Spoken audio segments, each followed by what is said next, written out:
নিককে বলে তুমি এত মেয়েদের সঙ্গে একসঙ্গে ফ্লার্টিং কি জন্য করো? নিক বলে আমি করি না, মেয়েরা নিজেরাই আমার কাছে চলে আসে, যেমন তুমি আমার কাছে এখন চলে এসছো, আর তুমি চাইতেও তুমি দূরে সরাতে পারছো না। এটা শুনে নোয়া নিককে সরিয়ে দেয় আর নিক আবার তার ইম্পর্টেন্ট কাজ শুরু করে দেয়।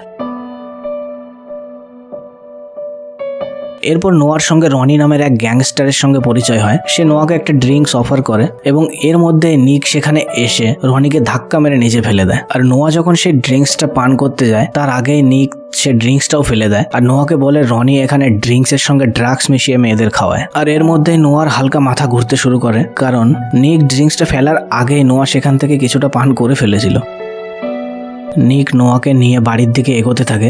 বাড়ি যাওয়ার রাস্তায় নোয়া প্রচন্ড আবল তাবল বকতে থাকে, কিন্তু নিক যেমন তেমন ভাবে তাকে নিয়ে তার বেডে পৌঁছে দেয়।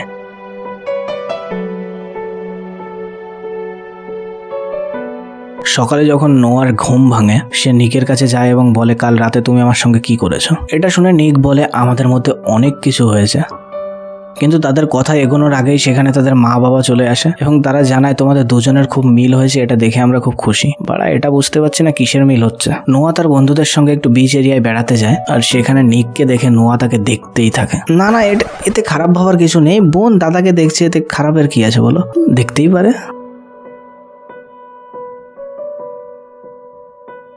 নিকের একটু কার রেসিং এর শখ আছে আর সেদিন রাতে নিক যখন কার রেসিং এ যায় সেখানে নোয়াকে দেখে এবার নিক চোখ ফেরাতে পারে না। ইভেন রেসিং করার সময় নোয়াকে সে দেখতে থাকে। এখানেও আমি খারাপ কিছু দেখতে পাচ্ছি না, দাদা বোনকে দেখছে, এতে খারাপের কি আছে বলো, দেখতেই পারে। নিক রেসটা জিতে যায়। আর এখানে যে গানটা শুনতে পাচ্ছ এই গানই সেই গান, লাখে লাখে রিল হয়েছিল যে গানের, তুমিও একবার না একবার অবশ্যই শুনেছো। হঠাৎ নোয়ার ফোনে একটা মেসেজ আসে, মেসেজ তো হঠাৎই আসে, মানে নোয়ার ফোনে মেসেজ আসে আর কি। নোয়া দেখে তার বয়ফ্রেন্ড নোয়ার ফ্রেন্ডের সঙ্গে কিস করছে আর এটা দেখে নোয়া স্বাভাবিক রেগে যায় আর নোয়াও সেখানে র্যান্ডম একটা ছেলের সঙ্গে কিস করে ফটো বানাতে লাগে যাতে জ্বালাতে পারে, বুঝতে পারছো? তাই বলে র্যান্ডম একটা ছেলের সঙ্গে। এর মধ্যে নিক সেখানে চলে আসে এবং ছেলেটিকে বলে, নোয়ার কাছ থেকে সে ফোনটা নেয় এবং দেখে বুঝতে পারে নোয়া এরকম কি জন্য করতে যাচ্ছিল। নিক নোয়াকে বলে তোমার যদি কিসিং ফটোই দরকার হয় আর সেটা পেলে তুমি যদি বলো এখান থেকে চলে যাবে তাহলে আমি তোমাকে হেল্প করছি। নোয়া বলে হ্যাঁ। এই কিরকম হেল্প? এবার নিক নোয়াকে হেল্প করে, মানে বুঝতে পারছো কিসে হেল্প করে, মানে দুজনে কিস করে একটা ফটো তোলে। এতক্ষণে নিকের গরম হয়ে গেছিল, সে তাই নিজেকে শান্ত করার জন্য তার গার্লফ্রেন্ডের সঙ্গে একটু শুরু করে।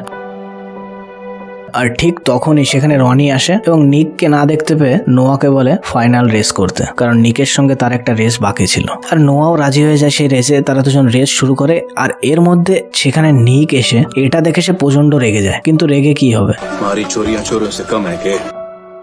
নোয়া সেই রেসটা জিতে যায়। রেস জেতা সত্ত্বেও নিকের গাড়ি তাকে দিয়ে দিতে হয় রনিকে, কারণ তাদের রেসের শর্ত অনুযায়ী নিককে ফাইনাল রেস করতে হতো। আর এটা দেখে নোয়া সহ্য করতে না পেরে রনির সঙ্গে ঝামেলা করতে থাকে, কারণ রনি একটা গ্যাংস্টার ছিল, তাই নিক চাচ্ছিল না ওর সঙ্গে কোনো ফালতু পাঙ্গা তার সঙ্গে নিক নোয়াকে সেখান থেকে সে নিয়ে যেতে থাকে, কিন্তু তখনই পেছন থেকে রনি তাকে গালি দেয়। আর এটা নিক সহ্য করতে না পেরে সেখানেই রনির সঙ্গে মারপিট শুরু করে। কেলান খেয়ে তারা কোনো প্রকারে সেখান থেকে গাড়ি নিয়ে পালিয়ে যায়। Scene change. এরপর নোয়ার মা নোয়াকে বলে তোমার বাবা আজ পার্টি রেখেছে, পার্টি খুব বড় ছিল এবং তাদের আশা ছিল সেখানে নিকও আসবে, কিন্তু নিক 4 দিন ধরে গায়েব। দুর্ভাগ্যবশত নিক সেই পার্টিতে যেতে পারে না, কারণ নিক তার ছোট বোনের সঙ্গে সময় কাটাচ্ছিল যে হসপিটালে ছিল।